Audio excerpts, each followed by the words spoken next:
Queridos, abra sua Bíblia em Colossenses capítulo 1, do versículo 14, perdão, do versículo 13 ao versículo 23. 1 Colossenses capítulo 1, do versículo 13 ao versículo 23. Pela manhã nós falamos sobre essa carta que o apóstolo Paulo escreve a uma igreja. Vou fazer aqui novamente, trazer à memória aquilo que nós falamos pela manhã, quem não veio, e ter um entendimento de que todas as cartas escritas pelo apóstolo Paulo, como também de outros, eles foram inspirados por Deus, foram dados aos apóstolos para escreverem, e a Bíblia, para nós, ela é um livro, um livro escrito sagrado. Cremos como palavra de Deus, não há erro, não há falha, ela é o recado de Deus para nós. Então, independente de ter sido no tempo do apóstolo Paulo, a Bíblia Sagrada ainda fala hoje. Ela nos orienta, ela nos exorta, ela nos mostra a sua vontade. Por isso que toda a nossa fé está baseada neste livro, a Bíblia, o livro sagrado, a palavra de Deus para nós. Então, quando nós lemos uma carta, entendemos o que estava acontecendo naquele momento com o apóstolo Paulo, e então aplicamos, na vida de hoje, trazemos à existência a palavra para o que está acontecendo hoje, porque a Bíblia ela continua falando, ela se renova de dia a dia, e ela fala ao nosso coração, ela fala no período da história, e ela vai continuar falando até que o Senhor Jesus Cristo volte. Por isso que a nossa fé cristã é uma fé baseada na Bíblia Sagrada, não há outro livro que venha substituir. Pode ser de qualquer pastor, apóstolo, bispo, ou quer que seja, nenhum livro substitui a Bíblia Sagrada, porque para nós a Bíblia, ela é a palavra de Deus, ela é a palavra de Deus absoluta, e é por isso que ao estudar a palavra, nós precisamos entender o que Deus está falando conosco. Pela manhã nós abordamos a carta do apóstolo Paulo, do versículo 9 ao versículo 12, agora nós vamos caminhar ainda pela Bíblia Sagrada, do versículo 13 ao versículo 23. E vamos entender o que o Senhor e o Espírito Santo de Deus quer falar com você exatamente nessa noite. Colossenses capítulo 1, do versículo 13, os que encontraram digam amém. Diz assim a palavra de Deus: pois Ele nos resgatou do domínio das trevas e nos transportou para o reino do seu Filho amado, em quem temos a redenção, a saber, o perdão de pecados. Ele é a imagem do Deus invisível, o primogênito de toda a criação, pois nele foram criados todas as coisas, no céu e na terra, as visíveis, as invisíveis, sejam tronos ou soberanias, poderes ou autoridades. Todas as coisas foram criadas por ele e para ele, e ele antes de todas as coisas, e nele tudo subsiste. Ele é a cabeça do corpo, que é a igreja.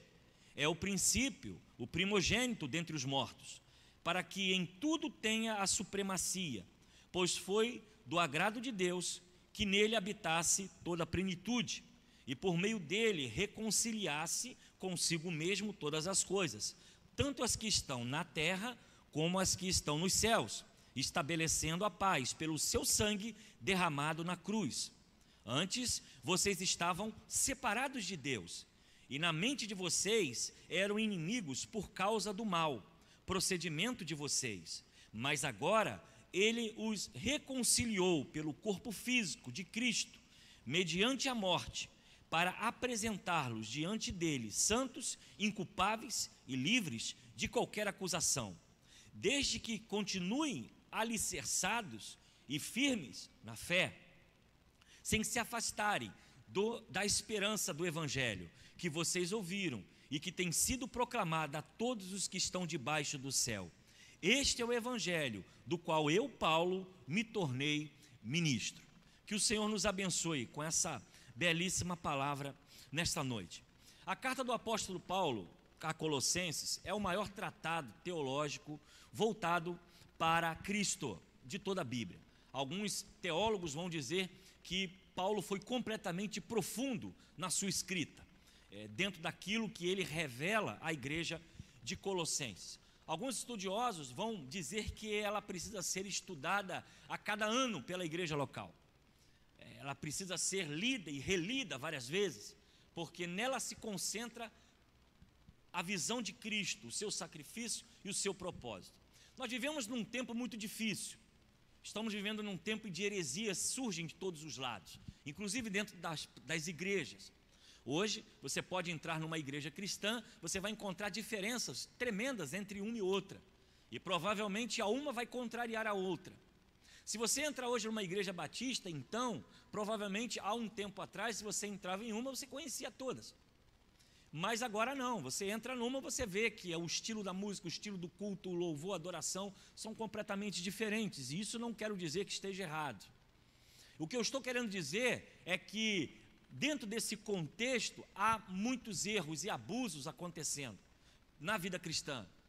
E não é à toa que deparamos com situações que nos assustam, de líderes, de igrejas que pregam e que ensinam coisas completamente erradas. A igreja de Colossenses estava vivendo a mesma coisa. Ela estava sendo bombardeada por heresias que estavam invadindo a igreja.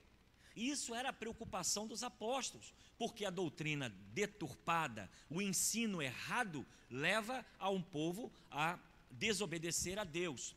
E nesse tempo que vivemos, irmãos, não é um tempo diferente, é um tempo hostil.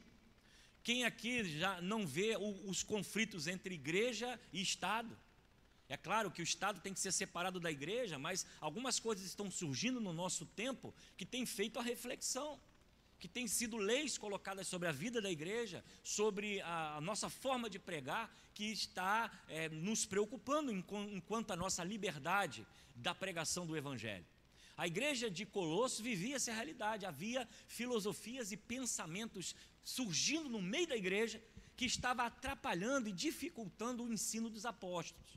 E é por isso que Paulo escreve essa carta muito carinhosa, muito atenta para a vida dessa igreja. E onde estava essa igreja? Essa igreja estava na cidade de Colosso. Era uma cidade mais ou menos 160 quilômetros de Éfeso. Você vai ver Paulo, quando você lê os evangelhos, Paulo falando sempre em Éfeso, estando ali no meio daqueles discípulos, vivendo todo o contexto da igreja primitiva, porque Éfeso era a capital, era o centro do povo. Ali que havia comércio, que havia as leis, o aglomerado de pessoas era muito grande. Colosso era uma cidade pequena. Era uma cidade, por exemplo, hoje ela não existe mais, nem na arqueologia. Por quê? Existiam duas grandes cidades à sua volta. Éfeso e Laodiceia, e Heliópolis também. Essas cidades eram ricas financeiramente. Só que 60 anos depois de Cristo, houve um terremoto. E essas cidades foram destruídas. Só que Laodiceia e Heliópolis conseguiram ressurgir da cinza. Mas Colosso não, Colosso acabou. E nós não conseguiu mais ressurgir. Paulo escreve, é uma pequena igreja. Era uma pequena igreja. Era uma igreja simples. Mas o interessante é que Paulo não fundou Colosso.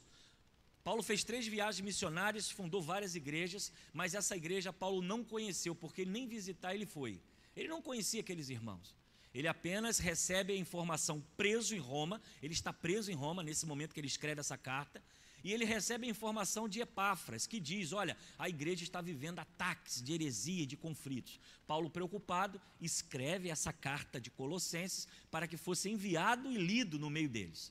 E é por isso que essas escrituras estão conosco hoje, porque Deus inspirou o apóstolo a escrever para uma igreja que vivia uma crise e que não é diferente dos dias de hoje, que nós precisamos também estudar a palavra de Deus. Então, dentro daquilo que nós falamos pela manhã, qual era então a heresia que estava surgindo? Havia uma visão filosófica que tinha o nome de agnosticismo. O que ele diz, esse nome difícil? Eu vou explicar rapidinho, só para os irmãos entenderem por que Paulo escreveu essa carta, para a gente poder trazer para a nossa realidade hoje.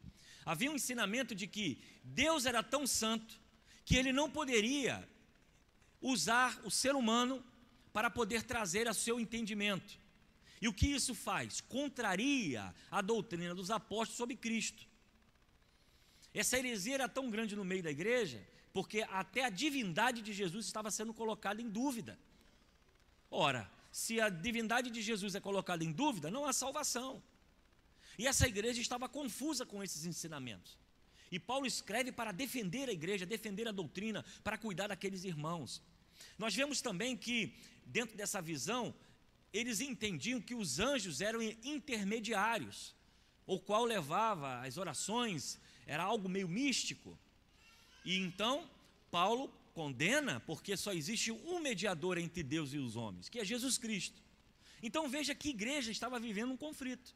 E se nós olharmos para hoje, se a igreja não estiver alicerçada na palavra, se a igreja não estiver pronta para entender a doutrina, entender a palavra de Deus, ela vai ficar completamente perdida nesse tempo de tanta confusão ideológica, de tanta confusão doutrinária, de tanta confusão de pregadores e pensamentos que deturpam completamente o evangelho. E aí nós falamos pela manhã sobre a teologia da oração. Paulo diz o que deveria, como deveria eles orarem, viverem. E agora eu quero entrar exatamente sobre dois fundamentos que Paulo coloca para nós entendermos nessa noite sobre a grandeza de Cristo. Então essa carta, para a gente poder caminhar, irmãos, ela tinha dois pilares. Primeiro, elogiava os cristãos no seu crescimento. A igreja era pequena, mas ela era profundamente robusta na sua fé, no seu amor e na esperança viva. Preste atenção numa coisa: uma igreja não pode ser rotulada pelo seu tamanho, pela quantidade de membros, porque isso é humano, isso é contábil. Essa igreja era pequena, era quase insignificante a sua cidade onde ela estava localizada, mas ela era tão importante para Deus, que Paulo escreve uma carta que nós, depois de 2000 anos, estamos aqui lendo a carta que foi direcionada a essa igreja.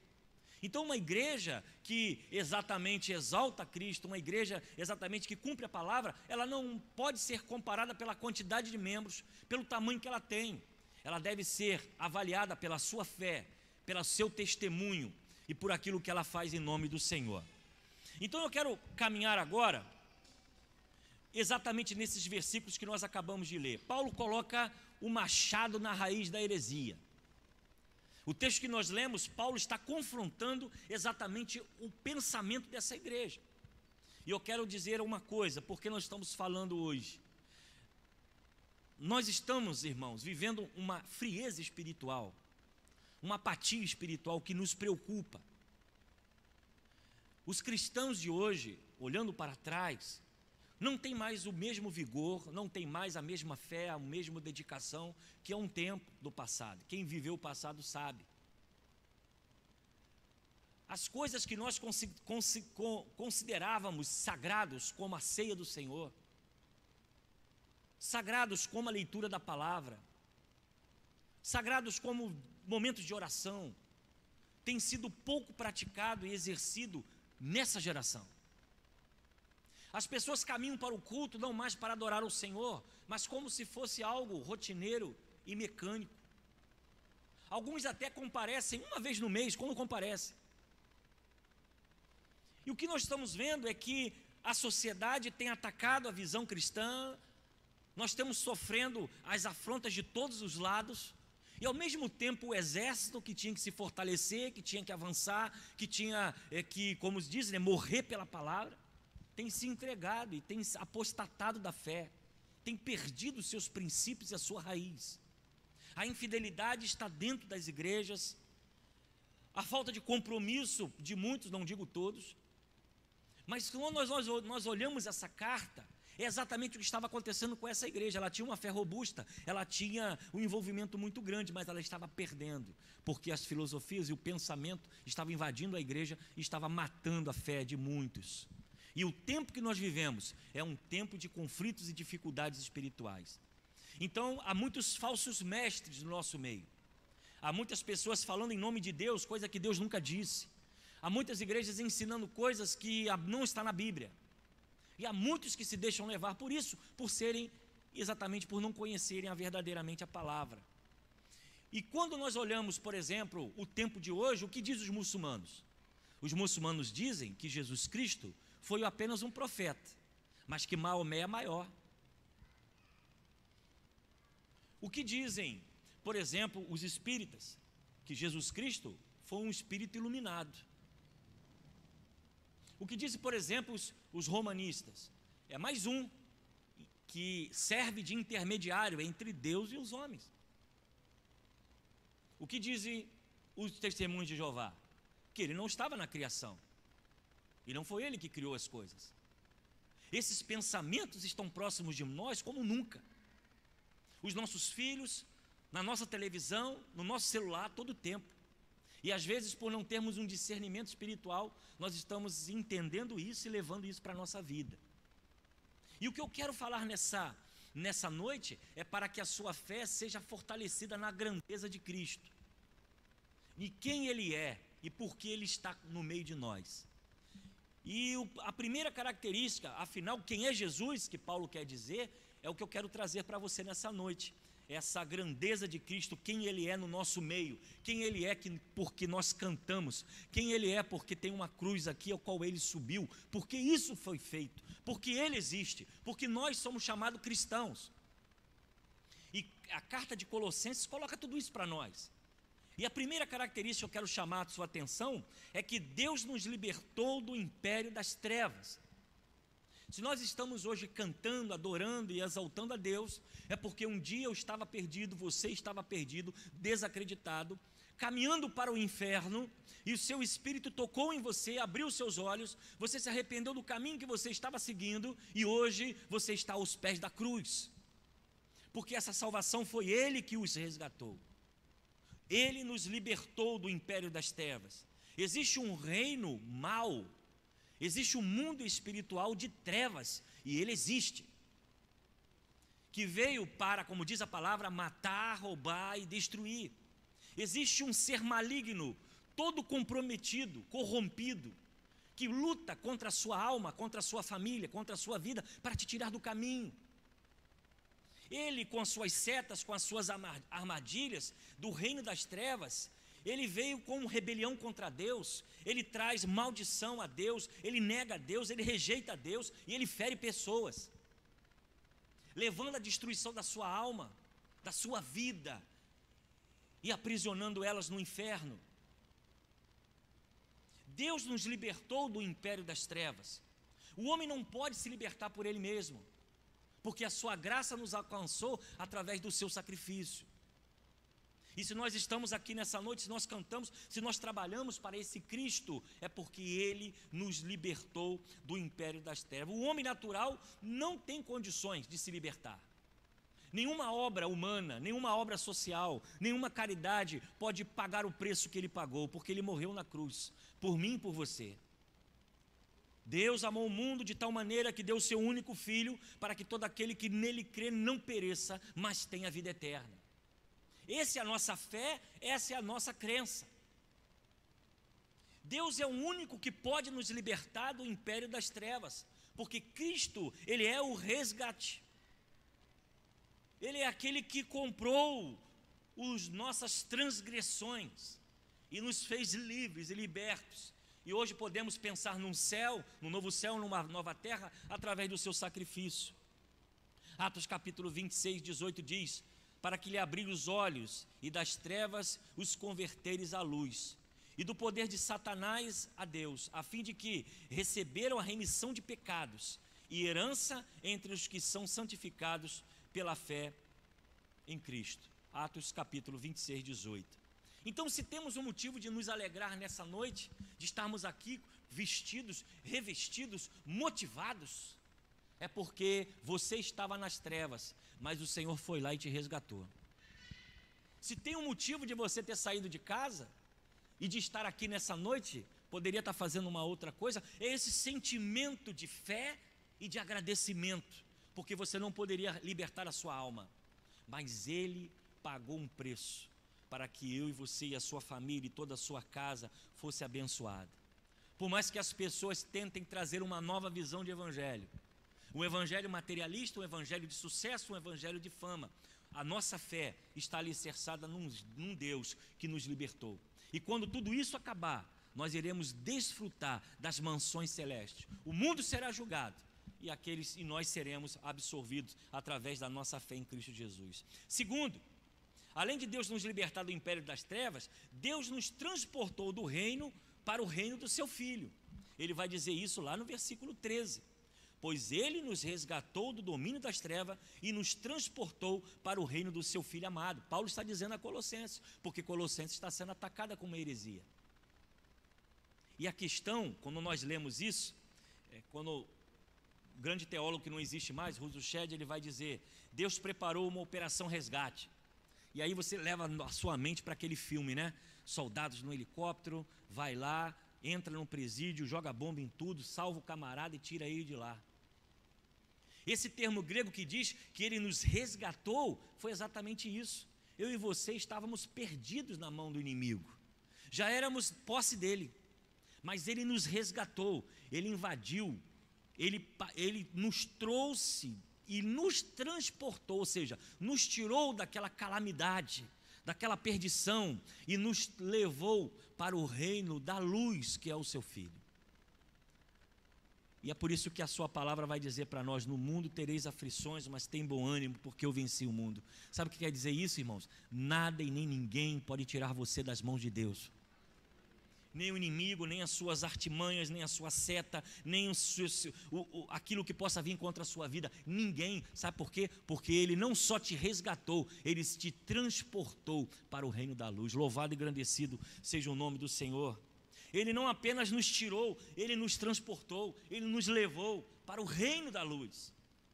E se isso não traz alegria ao seu coração, o que vai trazer, irmãos? A nossa fé é baseada naquilo que as Escrituras dizem. A salvação implica também em uma mudança de vida, porque se Ele transporta e Ele leva para um reino de luz, é sinal que nós temos que viver uma outra dimensão. E aí que está, a conversão, ela precisa produzir em nós mudança. Mudança de direção, mudança de vida, mudança de prática, testemunho. Ela precisa nos mostrar exatamente o novo de Deus. Alguém que se converte, alguém que é resgatado e que é transportado, tirado de uma situação e levado para outro, precisa apresentar os frutos de um novo nascimento. E é por isso que a Bíblia vai dizer: as coisas velhas já passaram, eis que tudo se fez novo. A vida do cristão tem que ser uma outra vida. O que nós estamos vendo é um acomodar de uma vida cristã em que as pessoas querem adorar a dois deuses, adorar o mundo e adorar o Senhor. Não tem como. Ou você é de um ou você é de outro. Sabe por quê? Porque Ele te resgatou, Ele te tirou de lá e te trouxe para a luz. E é impossível alguém se dizer cristão viver com um testemunho falho diante de Deus e dos homens. É claro que pecamos e falhamos, mas viver no pecado é um absurdo. Não podemos, como diz o texto, aquele que rouba não roube mais, aquele que mente não menta mais, aquele que venha praticar o erro e o pecado não faça mais isso, porque não é nossa mais a realidade. E o que nós deparamos hoje é com o evangelho que precisa ser confrontado. Ou você ama Deus ou você não ama Deus, ou você serve Ele ou você não serve, porque talvez você esteja passando anos dentro de uma igreja, mas você nunca conheceu o verdadeiro Cristo, o que morreu na cruz e o que pode remir os seus pecados. Terceiro, versículo 14 vai dizer, ainda nesse texto: em quem temos a redenção, a saber, o perdão de pecados. Deus, além de nos tirar do império das trevas, de nos transportar para o reino do seu Filho, levar para uma outra dimensão, Deus ainda perdoa, por intermédio dos seus filhos, os nossos pecados. Ele nos dá uma oportunidade de começar de novo. Ele nos dá a chance de reconstruir a minha história. Ele traz o perdão sobre mim e renova minhas forças. E aí, uma outra coisa também interessante é que não há barreira entre eu e Ele. Eu não preciso de intermediários, eu não preciso de líderes, eu não preciso de santos, eu não preciso de imagens, porque Ele se comunica comigo direto, porque Ele me resgatou, porque Ele me transportou para a sua luz e veio habitar em mim, em você, pelo seu Espírito. Esse é um Deus que está conosco através do seu Filho. As nossas dívidas foram pagas através da cruz de Cristo. As nossas falhas, os nossos erros foram perdoados por Ele. E é isso que é o brilho do Evangelho. É isso que é a alegria do Evangelho. Não é tamanho de igreja, não é tamanho de milagres. O que nos traz o brilho do Evangelho é exatamente o perdão de alguém que não merecia, como você, como eu, mas Ele resolveu nos amar e nos dar a chance. Tirou as roupas velhas e botou roupas novas. As sandálias estavam gastas e colocou um sapato novo. Ele lavou os nossos rostos, a nossa aparência foi transformada, porque estávamos desacreditados, nas mãos do inimigo, mas Ele então nos resgata e nos traz para uma nova vida, uma nova história. É por isso que a igreja é cheia de ex, louvado seja Deus, bebia, não bebe mais, fumava, não cheira mais, era criminoso e agora largou a arma e pegou a Bíblia para pregar a palavra de Deus, se prostituía, agora é mãe de família, e é isso que o Evangelho faz. O mundo não entende, o mundo critica, joga pedra na gente, mas o que está dizendo aqui é exatamente isso. Ele nos resgata e nos coloca em uma nova história. Estávamos perdidos, você é um ex-condenado à perdição, mas louvado seja Deus, Ele já pagou o preço por você. Ele trouxe o perdão sobre a sua vida, e é isso, irmãos, que tem que nos motivar a pregar o Evangelho, a trabalhar numa igreja. Não é ativismo religioso de ficar cumprindo, não. É o prazer de estar aqui, porque nada que você faz, nada do que você realiza vai comparar ou compensar o que Cristo fez por você. E é por isso que alguém, quando se converte, a primeira coisa que ele faz, ele quer se lançar na obra, ele quer fazer a obra, ele vive o primeiro amor, porque quando ele olha para trás, eu sei de onde eu vim e eu sei para onde eu vou, porque Cristo me resgatou. Ele perdoou o seu pecado através do seu Filho, Ele te transportou para a verdadeira luz e Ele te libertou das trevas, louvado seja o nome do Senhor. O mundo não conhece isso, o mundo não sabe o que é isso, mas nós que conhecemos a palavra, podemos viver essa realidade. Hebreus 5:9, e sendo Ele consumado, morto, veio a ser a causa da eterna salvação para todos os que lhe obedecem. A sua cruz, a sua morte, trouxe para nós vida e vida em abundância. O que eu quero concluir nessa noite, essa palavra, a você que está pela internet, a você que está aqui presencial, é que esse Evangelho nós precisamos resgatar de volta. Esse Evangelho simples e puro, de conhecer a palavra, de viver a palavra e de se entregar pela palavra, nós precisamos resgatar de volta. Precisamos trazer para esta igreja, eu falo da minha igreja, não falo da igreja de ninguém, eu falo da minha. Precisamos trazer de volta esse amor, essa dedicação e esse sentimento de estar aqui, não por obrigação, mas estar aqui por gratidão. Porque Ele me libertou, porque Ele me perdoou, porque simplesmente Ele me levou para uma outra dimensão. Porque quando isso, irmão, se estiver dentro de nós, o Espírito Santo de Deus vai começar a usar cada um aqui de uma forma diferente. Porque o que Ele precisa hoje, nesse tempo, é de vidas disponíveis para ser usadas por Deus. Não para fazer fama, não para fazer mundo gospel, não para aparecer, mas gente para servir. E o que essa igreja de Colossos está vivendo? Um ataque de heresias e filosofias que estava matando a fé daquele povo. E o que nós vemos hoje é gente botando dúvida sobre a palavra, gente colocando dúvida sobre o Evangelho, gente fazendo piada de missionários, de pastores sérios, gente colocando chacota porque você carrega a Bíblia, porque você ora, porque você lê, e há muitos que estão deixando de se levar por isso, apontando e colocando como evidência a queda de um, a queda do outro, e a gente sabe que isso iria acontecer, os falsos profetas iriam se levantar, mas Jesus Cristo continua sendo o mesmo hoje e eternamente, louvado, engrandecido seja o nome do Senhor. A cada dia as portas estão se fechando, há uma crise vindo por aí, há uma perseguição vindo por aí, há algo estranho vindo por aí, e a pergunta é, você está preparado? Você sabe quem é o seu Cristo? Você sabe para que Ele te chamou? Você sabe qual foi o preço que Ele pagou? Porque se nós não tivermos as nossas bases firmes, o vento vai bater e nós vamos cair, porque não vamos suportar as coisas que vêm. E eu quero fechar essa palavra, irmãos, para a sua vida nesta noite. As heresias estavam tentando entrar na igreja e estava desmotivando muitos irmãos da igreja de Colossos. Paulo, ele começa a escrever esse tratado, explicando quem era Cristo. Porque ele veio resgatar, porque ele era o primogênito da criação, porque a sua supremacia, a sua vontade era resgatar o homem. E ele coloca tudo isso nessa carta. O que eu quero falar a você nesta noite, que hoje não é diferente. Talvez pessoas estejam tentando apontar erros para você, apontar erro para líderes, falar mal da igreja, falar mal do Evangelho. Talvez alguém possa estar apontando o dedo para você dizendo, você na igreja, você evangélico? Não, eu conheço o teu passado. Talvez alguém possa estar fazendo isso e talvez tenha até estar te machucando, está desanimando. Quem sabe você até já caiu, já falhou em algum momento. Mas eu quero te dizer algo nessa noite que fique no seu coração. Todo o preço já foi pago. Cristo, Ele está pronto a nos perdoar das nossas falhas a partir do arrependimento. E Romanos capítulo 8:1 diz: portanto, agora nenhuma condenação há para aqueles que estão em Cristo Jesus, que não andam segundo a carne, mas andam segundo o seu Espírito. Há uma porta, há uma esperança e ainda há uma chance para você voltar para a casa do Pai. E a você talvez que esteja andando, vacilando na sua caminhada, eu quero te dizer uma coisa: o sacrifício que Cristo fez na cruz do Calvário, Ele nos deu a oportunidade de fazer tudo novo. E talvez alguém pense assim: mas pastor, eu tenho 50 anos de igreja, eu tenho 30 anos de igreja. Isso não quer dizer nada, porque talvez você conheça o Evangelho, mas você nunca bebeu da fonte do Evangelho. Talvez você conheça até a palavra de Deus, mas você nunca se aproximou desse Cristo, que é o Cristo que perdoa, que recebe, que abraça, que Ele não é apenas um profeta, Ele é o próprio Deus, que Ele não é um espírito iluminado, não, Ele é o Cristo que na fundação do mundo Ele estava lá. É aquele que se encarnou, que o Verbo se fez carne e habitou entre nós e vimos a sua glória.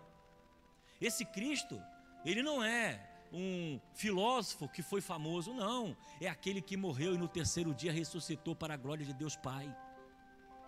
Esse Cristo é aquele que ao subir aos céus disse para os seus discípulos: olha, ficar em Jerusalém até que do alto seja revestido do poder. E ainda deu outras ordenanças a ela, diz: ó, ide por todo mundo e pregar o evangelho a toda criatura, aquele que crer e se converter e for batizado será salvo.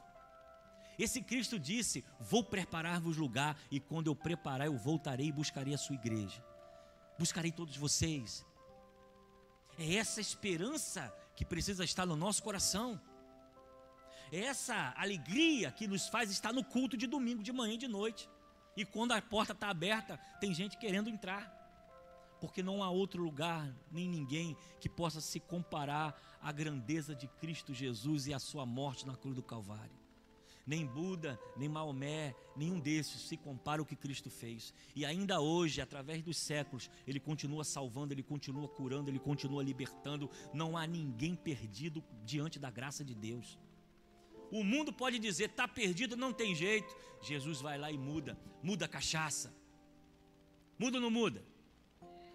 Muda a droga.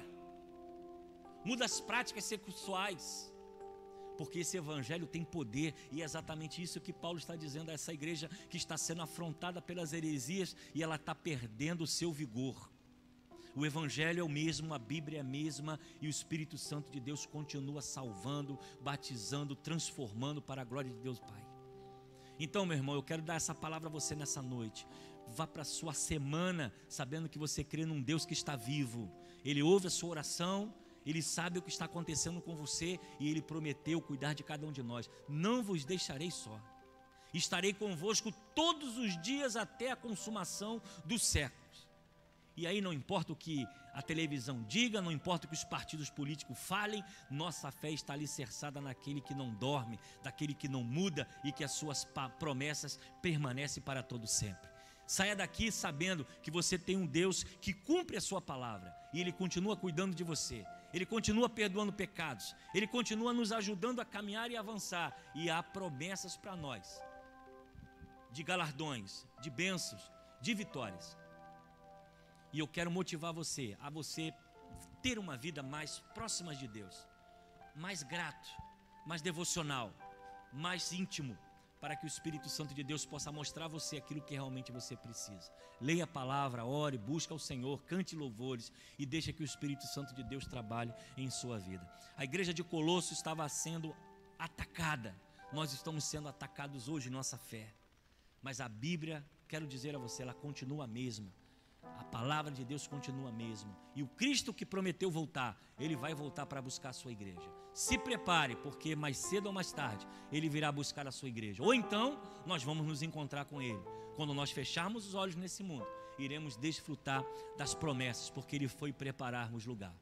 Amém? Você pode dar um amém bonito aí? Glória a Deus, feche seus olhos, ministério de louvor aqui. Vamos louvar, vamos adorar o nosso Deus e vamos orar nessa noite. Pai, sabemos que o tempo é difícil, sabemos que os ataques vêm de todos os lados, sabemos que há uma atmosfera de ataque à igreja, ataque à nossa fé, desmotivação. Existem também, ó Deus, situações que trazem tristeza ao nosso coração, como mau testemunho, como situações de líderes que muitas vezes, ó Deus, fazem o nosso coração chorar.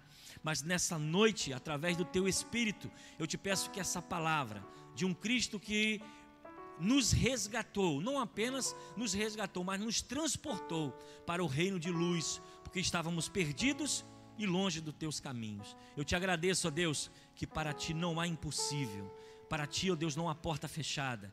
Para Ti, o pior do homem pode ser resgatado através do sacrifício da cruz do Calvário. Abençoe o Teu povo nesta noite, fortalece a sua fé, que eles não venham a desanimar da caminhada. Jerusalém está perto, nos ajuda, ó Pai, a continuarmos marchando em prol da Tua palavra, do Teu chamado. Fortalece, ó Deus, os novos convertidos.